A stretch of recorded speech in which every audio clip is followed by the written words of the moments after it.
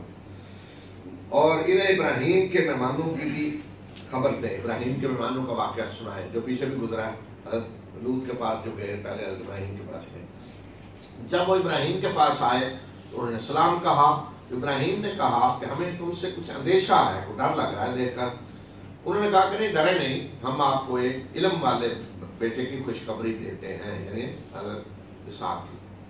انہوں نے ابراہیم نے کہا کہ کیا تم مجھے اس حالت میں خوشخبری دے رہے ہو کہ میں بوڑھا ہوں، تو کس پل پہ مجھے خوشخبری دے رہے ہو، کس بنیاد پہ، کوئی واقعی کوئی ثبوت دلیل کیا ہے، اس طرح اولاد کیسے ہوگی یعنی بڑھاپے میں؟ تو انہوں نے کہا کہ ہم آپ کو ٹھیک ٹھیک حق کے ساتھ خوشخبری دے رہے ہیں، اور آپ مایوس ہونے والوں میں سے نہ ہوں. یہ اللہ کی طرف سے ہے، آپ مایوس نہ ہوں. اور ابراہیم نے کہا کہ اللہ کی رحمت، اپنے رب کی رحمت سے تو وہی مایوس ہوتے ہیں جو گمراہ ہیں. پھر یہ خوشخبری جب مل گئی تو ابراہیم نے ان سے پوچھا فرشتوں سے کہ اے فرشتوں، اے فرشتوں، کس مہم پہ جا رہے ہیں؟ کدھر تیاریاں ہیں جی؟ بتائیں ذرا جی، کہاں فوجیں کہاں جا رہی ہیں جی؟ تو انہوں نے کہا کہ ہم ایک مجرم قوم کی طرف بھیجے گئے ہیں، سوائے آل لوط کے ان سب کے سب کو ہم بچا لیں گے، سوائے اس لوط کی بیوی کے، اسے ہم نے پاک رکھا ہے، بے شک وہ پیچھے رہ جانے والوں میں سے ہوگی. اس کو ہم نے کر دیا ہے، وہ انڈر لائن، وہ پیچھے رہنے والوں میں سے ہوگی. اور جب وہ فرشتے لوط کے پاس آئے تو اس نے کہا کہ لوط نے کہا کہ تم کچھ اجنبی معلوم ہوتے ہو. فرشتوں نے کہا بلکہ ہم تمہارے پاس وہ چیز لے کر آئے ہیں جس میں شک کرنے تھے، عذاب. شک تھا نہیں، عذاب نہیں آئے گا، کہاں آیا کہ فرمایا آج ہم لے کے آ گئے ہوں، اور ہم تمہارے پاس حق لے کر آئے ہیں، اور بے شک ہم سچ کہہ رہے ہیں. تو آپ اپنے گھر والوں کو رات کا کچھ حصہ رہے لے کر نکلیں، اور آپ ان کے پیچھے پیچھے چلیں، اور تم میں سے کوئی پیچھے مڑ کر نہ دیکھے، اور جہاں تمہیں حکم دیا جا رہا ہے وہاں چلے جاؤ. فرشتوں نے ہدایات بھی دے دی کہ رات کا کچھ حصہ باقی ہو، پھر جیسے آدھی رات قریب نکل جائیں یہاں سے. لوط کو کہا کہ آپ پیچھے پیچھے چلیں سب کے، یہ نا وہ ادھر ادھر ہو جائے، جیسے چرواہا چلتا ہے نا بکریوں کو لے کر اپنی، اس طرح اپنی حفاظت میں نگرانی میں لے کر چلیں پیچھے پیچھے، کوئی پیچھے مڑ کر بھی نہ دیکھے. جب آوازیں آئیں چیخو پکار عذاب، پیچھے مڑ کر کوئی نہ دیکھے، بس جہاں تمہیں حکم دیا جا رہا ہے چپ کر کے چلے جاؤ وہاں. اور ہم نے اس کو یہ فیصلہ سنا دیا کہ ان لوگوں کی صبح ہوتے ہی جڑ کاٹ دی جائے گی. لوط کو بتا دیا گیا کہ اب صبح ہوتے ہی اس قوم کی جڑ کاٹ دی جائے گی. اور شہر والے خوشیاں مناتے ہوئے آئے، بڑے خوش دوڑ کے آئے جب دیکھا جی مہمان آئے ہیں انسانی شکل میں. تو لوط نے کہا کہ یہ میرے مہمان ہیں اور مجھے رسوا نہ کرو، اللہ سے ڈرو اور مجھے ذلیل نہ کرو. انہوں نے کہا کہ کیا ہم نے آپ کو تمام جہاں والوں کے بارے میں منع نہیں کیا ہوا، یعنی ہم نے منع نہیں کیا ادھر ادھر کے لوگ نہیں آنے چاہیے آپ کے پاس. دیکھیں بہانا جی، آپ کے پاس ادھر ادھر سے لوگ آتے ہیں، اجنبی پتہ نہیں کوئی سازش ہو رہی ہے ہمارے خلاف، آپ کا گھر اڈا بنا ہوا ہے باہر سے آنے والوں کے ساتھ، مطلب کچھ اور سازش کیا آپ کر رہے ہیں.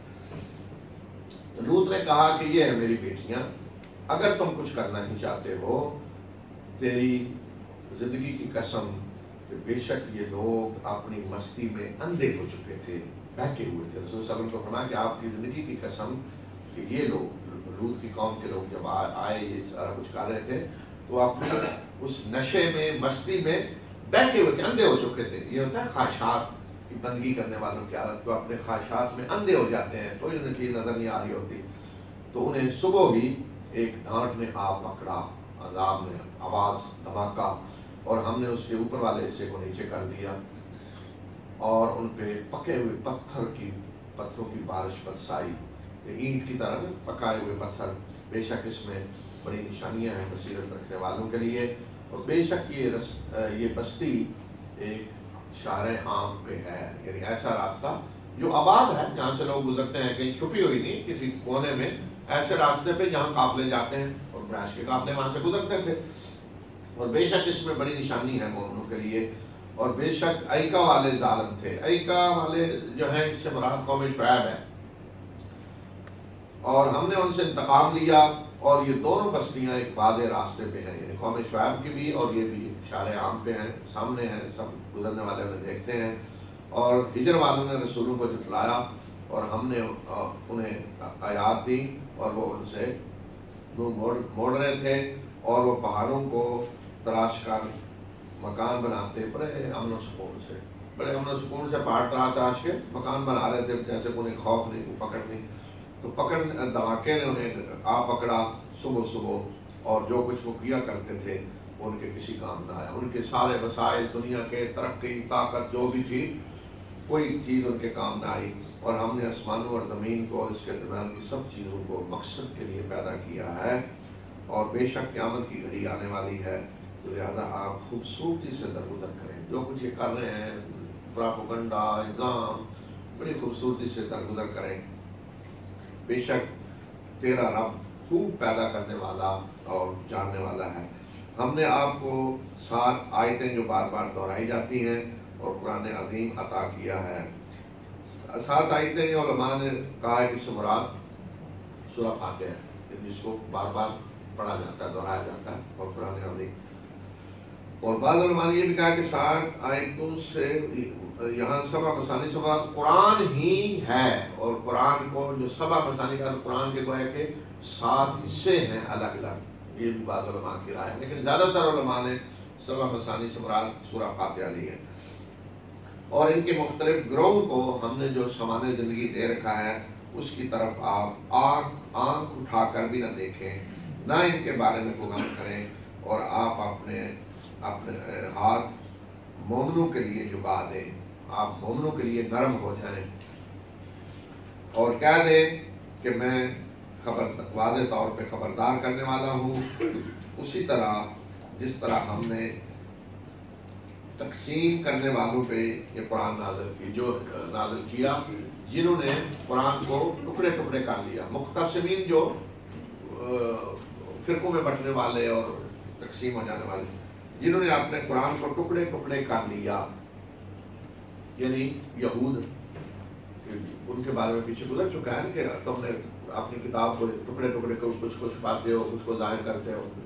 تو اس طرح فرمایا کہ فرقہ پرست جو تھے تقسیم فرقوں میں بٹنے والے، کہ انہوں نے اپنی کتاب کو جو ان کو دی گئی تقسیم کر لیا، کہ کچھ چھپائیں گے، کچھ ظاہر کریں گے، اس کے لیے ہے. جیسے آج ہم نے کیا ہوا ہے. اب آپ دیکھتے ہیں کہ وہ 5 پارے الگ، 5 صورتیں الگ کر دی، باقی قرآن کو چھوڑے. کیسے عجیب سازش ہے کہ 5 صورتیں پڑھتے رہیں، باقی قرآن کو چھوڑ دیں. یا یہ آیت اس کے لیے ہے، یہ صورت اس کے لیے ہے، وہ اس کے لیے پڑھنی ہے، وہ باقی ہدایت رہنمائی کے لیے نہیں پڑھنا. تیرے رب کی قسم ہم ضرور ان سب سے پوچھیں گے جو کچھ وہ کرتے رہے. اور آپ ڈنکے کی چوٹ پہ کہہ دیں جس چیز کا آپ کو حکم دیا جا رہا ہے، اور ان مشرکوں سے اعراض کریں، یعنی کوئی کسی کی پرواہ نہ کرے. جو کچھ حکم اللہ کا آ رہا ہے اعلانیہ کہیں بالکل بغیر کسی خوف کے، اور مشرکوں کی کوئی پرواہ نہ کریں. جو کچھ یہ کرتے ہیں کرنے دیں. ان مذاق اڑانے والوں کی طرف سے ہم آپ کے لیے کافی ہیں. اللہ تعالیٰ ہم آپ کا دفاع کریں گے، ہم حفاظت کریں گے، ہم جواب دیں گے ان کا. یہ جو مذاق اڑانے والے جو کچھ کر رہے ہیں، تو یہ مذاق اڑانے والے وہ جو اللہ کے ساتھ ایک اور الہ بناتے ہیں، جلدی انہیں معلوم ہو جائے گا اس کا نتیجہ کیا نکلتا ہے.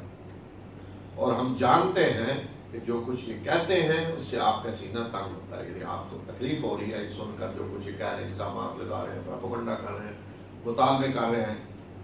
تو آپ اپنے رب کی تسبیح کریں اس کی حمد کے ساتھ. اللہ کی تسبیح حمد کے ساتھ، یہ آپ نے دیکھا جگہ جگہ آ رہا ہے. تو تسبیح کیا ہے؟ سبحان اللہ جو ہم کہتے ہیں تسبیح ہے. سبحان ربی العظیم، سبحان تسبیح ہے. سبحانک اللہم، سبحان اللہ تسبیح ہے. تسبیح کیا ہوتی ہے؟ کہ اللہ تعالیٰ کو پاک قرار دینا ہر عیب، نقص، کمزوری سے.